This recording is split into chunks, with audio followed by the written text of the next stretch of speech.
اعوذ باللہ من الشیطان الرجیم بسم اللہ الرحمن الرحیم الحمد للہ رب العالمین اللہم صلی علی سیدنا و مولانا محمد النبی الرحمتی وعلی آلہ و آبائہ و اجدادہ اجمعین برحمتک یا ارحم الراحمین۔ السلام علیکم، میں ہوں سیدہ فاطمہ۔ الف اللہ اسم چینل میں خوش آمدید۔ کتاب سلونی۔ شیخ صدوق نے خصائل میں عبداللہ بن عباس سے روایت کی ہے کہ یہودیوں کے سرداروں میں سے دو بھائی یہودی مدینہ میں آئے اور کہا کہ لوگوں، ہمیں ہمارے نبی نے بتایا تھا کہ تہامہ کی سرزمین پر ایک نبی ظہور کرے گا جو تمہارے دین کو منسوخ کر دے گا۔ اب ہمیں ڈر ہے کہ کہیں وہ ہمیں اپنے آبا کے دین سے زائل نہ کر دے۔ وہ نبی صلی اللہ علیہ وآلہ وسلم کہاں ہے؟ اگر وہ نبی ایسا ہے جسے حضرت داؤد نے بشارت دی تھی تو ہم ایمان لائیں گے، اور اگر وہ ایسا نہ ہوا تو اس سے جانوں اور اموال سے جہاد کریں گے۔ وہ نبی کہاں ہے؟ مہاجرین اور انصار نے کہا وہ دنیا سے رحلت فرما گئے ہیں۔ تو دونوں یہودیوں نے کہا الحمدللہ، اب ان کا وصی کون ہے؟ کیونکہ اللہ تعالیٰ نے جو بھی نبی بھیجا ہے ان کا وصی بھیجا ہے، جو ان کے بعد تمام احکام الہی کو مخلوق تک پہنچاتا ہے۔ پس مہاجرین اور انصار کے لوگوں نے جناب ابو بکر کی طرف اشارہ کیا کہ ھذا وصیٌ۔ انہوں نے ابو بکر سے کہا ہم آپ سے سوال کرنا چاہتے ہیں جو اوصیہ سے کیے جاتے ہیں۔ جناب ابو بکر نے کہا بتاؤ، میں انشاءاللہ تعالیٰ تمہارے ہر سوال کا جواب دوں گا۔ ایک یہودی نے کہا اللہ کے نزدیک انا و انتا کیا ہے؟ وہ ایک نفس جو دوسرے نفس میں ہے لیکن اس میں رحم اور قرابت نہیں ہے، وہ کیا ہے؟ تیسرا سوال، وہ کون سی قبر ہے جو اپنے صاحب کو لے کر چلتی رہی؟ چوتھا، سورج کہاں سے طلوع کرتا ہے اور کہاں غروب ہوتا ہے؟ پانچواں، وہ کون سی جگہ ہے جہاں سورج صرف ایک بار چمکتا ہے؟ چھٹا سوال، جنت کہاں ہے اور جہنم کہاں ہے؟ ساتواں، تمہارے رب کو اٹھایا جاتا ہے یا وہ تمہیں اٹھاتا ہے؟ آٹھواں سوال، تمہارے رب کا چہرہ کہاں ہے؟ نواں سوال، وہ دو گواہ کون سے ہیں؟ دو غائب اور دو ایک دوسرے کے مخالف کون ہیں؟ دسواں سوال، 1 2 3 4 5 6 7 8 9 10 کیا ہیں؟ 11واں سوال، 11 اور 12 کیا؟ 12واں سوال، 20 30 40 50 60 70 80 90 اور 100 کیا ہے؟ جناب ابو بکر سوال سن کر خاموش ہو گئے اور کوئی جواب نہ دیا۔ ابن عباس کہتے ہیں مجھے خوف لاحق ہوا کہ لوگوں کے اسلام کے بارے میں عقیدے کمزور ہو جائیں گے، پس میں جلدی سے حضرت علی علیہ السلام کے پاس آیا اور انہیں بتایا کہ یہودیوں نے ابو بکر سے سوال کیے ہیں جن کا وہ جواب نہیں دے سکے۔ پس حضرت علی علیہ السلام مسکرائے اور فرمایا آج کا دن وہی دن ہے جس کے بارے میں محمد صلی اللہ علیہ وآلہ وسلم نے بتایا تھا، لہٰذا حضرت علی علیہ السلام چل پڑے۔ میں ان کے پیچھے چلا۔ ان کی رفتار رسول اللہ صلی اللہ علیہ وآلہ وسلم جیسی تھی۔ مسجد میں آئے اور وہاں بیٹھے جہاں رسول اللہ صلی اللہ علیہ وآلہ وسلم تشریف رکھتے تھے۔ پھر یہودیوں کی طرف متوجہ ہو کر فرمایا اے یہودیو، میرے قریب آؤ اور اب وہ سوال مجھ سے کرو جو تم نے اس بوڑھے سے کیے ہیں۔ ایک یہودی نے اپنے سوال دہرائے۔ حضرت علی علیہ السلام نے فرمایا انا سے مراد میں علی مومن ہوں اور انتا سے مراد تم یہودی ہو۔ یہودی نے کہا وہ کون سا نفس ہے جو دوسرے نفس میں ہے کہ دونوں میں رحم اور قرابت ہی نہیں؟ فرمایا وہ نفس حضرت یونس علیہ السلام ہے جو مچھلی کے پیٹ میں تھے۔ یہودی نے کہا وہ کون سی قبر ہے جو صاحب قبر کو لے کر چلتی رہی؟ فرمایا وہ حضرت یونس علیہ السلام ہیں جنہیں مچھلی اپنے پیٹ میں لے کر 7 سمندروں کے چکر لگاتی رہی۔ یہودی نے کہا سورج کہاں سے طلوع ہوتا ہے اور کہاں غروب ہوتا ہے؟ حضرت علی ابن ابی طالب علیہ السلام نے فرمایا شیطان کے سر کے اوپر سے طلوع کرتا ہے اور ہامنائے میں غروب کرتا ہے، اور مجھے رسول پاک صلی اللہ علیہ وآلہ وسلم نے فرمایا تھا طلوع اور غروب کے وقت نماز نہ پڑھو، البتہ جب سورج 2 نیزے یا 1 نیزے کی بلندی پر ہو تو پھر کوئی حرج نہیں۔ یہودی نے کہا وہ کون سی جگہ ہے جہاں سورج ایک مرتبہ چمکا تھا؟ حضرت علی ابن ابی طالب علیہ السلام نے فرمایا، دریائے نیل میں وہ مقام جہاں حضرت موسیٰ علیہ السلام نے عصا مار کر دریا کو روک دیا اور سورج نے خشک کیا، پھر جب بنی اسرائیل گزر گئے تو پانی مل گیا۔ یہودی نے کہا، تیرا رب اٹھاتا ہے یا کوئی رب کو اٹھاتا ہے؟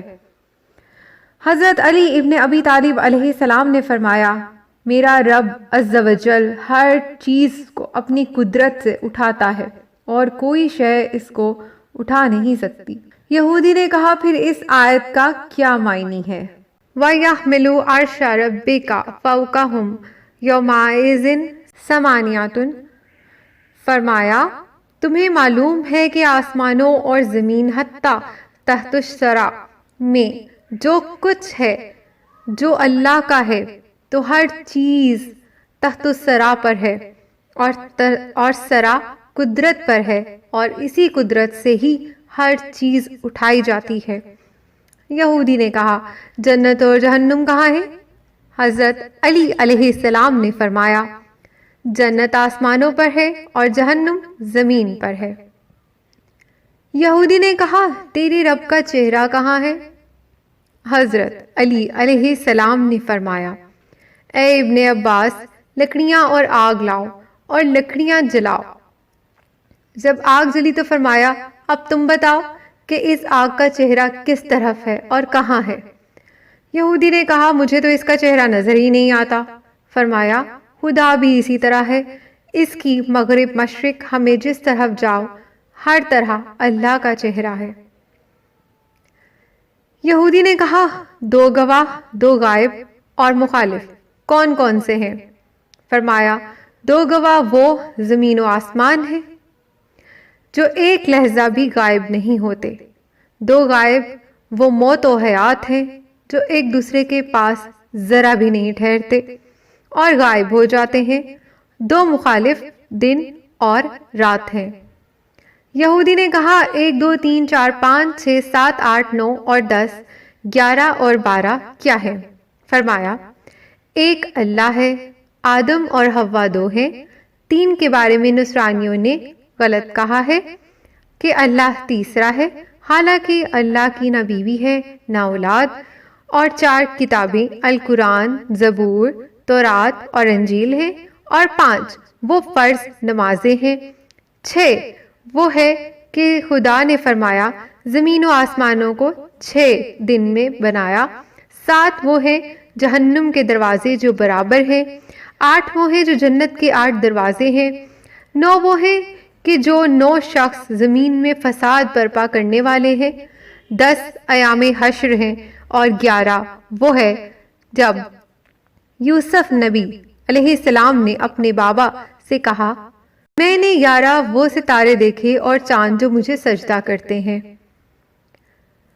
اور 12 وہ ہیں جو سال کے 12 مہینے ہوتے ہیں۔ یہودی نے کہا، 20 30 40 50 60 70 80 90 اور 100 کیا ہے؟ فرمایا، 20 وہ ہے کہ جب حضرت یوسف 20 درہموں میں بیچ دیے گئے تھے، اور 30 ماہ رمضان کے فرض روزے ہیں جو ہر شخص پر واجب ہیں، اور 40 وہ ہیں کہ جناب موسیٰ علیہ السلام کا میقات 30 دن تھے، اور تو اللہ نے 10 دن اور بڑھائے تو 40 راتوں کے ان میقات کو حضرت موسیٰ علیہ السلام نے پورا کیا۔ اور یہ 50 ہے وہ ہے کہ حضرت نوح علیہ السلام نے اپنی قوم میں 1000 سال سے 50 سال کم زندگی گزاری، اور 60 وہ ہیں جو زہار کے کفارے میں اللہ نے فرمایا، جو شخص 60 روزے نہیں رکھ سکتا وہ 60 مسکینوں کو کھانا کھلائے۔ اور 70 وہ ہیں جو حضرت موسیٰ علیہ السلام نے اپنی قوم سے رب دیکھنے کے لیے 70 آدمی منتخب کیے، اور 80 وہ ہیں کہ جزیرہ میں ایک دیہات ہے جس کا نام سمانون ہے، اور اسی شہر میں حضرت نوح علیہ السلام کشتی میں بیٹھے اور وہ جودی پہاڑ کے برابر ہو گئی اور قوم نوح غرق ہو گئی۔ اور 90 وہ ہیں کہ حضرت نوح علیہ السلام نے اپنی کشتی میں حیوانات کے 90 گھر بنائے تھے، اور 100 وہ ہیں کہ حضرت داؤد علیہ السلام کی زندگی تو 60 سال تھی، لیکن حضرت آدم علیہ السلام نے اپنی زندگی سے 40 سال ان کو ہبا کیے تھے۔ اس یہودی نے کہا، اب حضرت محمد صلی اللہ علیہ وآلہ وسلم کی تعریف کرو تاکہ میں پہچان سکوں اور ایمان لاؤں۔ حضرت امیر المومنین علی علیہ السلام نے رو کر فرمایا، اے یہودی، تم نے میرے غم کو تازہ کر دیا۔ میرے حبیب رسول خدا صلی اللہ علیہ وآلہ وسلم پاک، کشادہ پیشانی والے، خوبصورت آبرو والے، بڑی آنکھوں والے، نرم رخساروں والے، سرخ ناک والے، سینہ سے ناپ تک باریک بالوں والے، گھنی داڑھی والے، چمکتے ہوئے دانت رکھنے والے، خوبصورت چاندی جیسی گردن والے، لمبے اور گھنگریالے بالوں والے، میانہ قد، خوبصورت جسم والے۔ جب لوگوں کے ساتھ چلتے تو آپ صلی اللہ علیہ وآلہ وسلم کا نور ان لوگوں کو ڈھانپ لیتا تھا۔ جب اکیلے چلتے تو گویا چٹان سے یا کسی ڈھلوان سے نیچے آ رہے ہوں۔ آپ صلی اللہ علیہ وآلہ وسلم گول قدمین والے، لطیف قدموں والے، پتلی کمر والے، سحاب آسمانی امامے والے، لذاذ بہادر گھوڑے والے، لمبے اور پتلے عصا والے، ذوالفقار تلوار والے، دلدل نامی خچر والے، یافور گدھے پر سواری کرنے والے، غضبہ ناکاکے کوہان کو زینت بخشنے والے۔ اور آپ صلی اللہ علیہ وآلہ وسلم تمام لوگوں پر مہربان تھے اور لوگوں سے بہت نرمی سے پیش آتے تھے۔ آپ صلی اللہ علیہ وآلہ وسلم کے کندھوں کے درمیان مہر نبوت تھی، اور اس مہر نبوت کی 2 سطریں تھیں۔ پہلی سطر یہ تھی، لا الہ الا اللہ، اور دوسری سطر محمد رسول اللہ صلی اللہ علیہ وآلہ وسلم تھی۔ اے یہودی، یہ تھوڑی سی تعریف میں۔ پس یہودیوں نے کلمہ شہادت پڑھا اور ایمان لے آئے۔ انہوں نے اسلام قبول کیا اور امیر المومنین علیہ السلام کی صحبت اختیار کی۔ جنگ جمل میں یہ بھی بصرہ کی طرف گئے۔ ان میں سے ایک جنگ جمل میں شہید ہوئے اور دوسرے جنگ صفین میں مرتبہ شہادت پر فائز ہوئے۔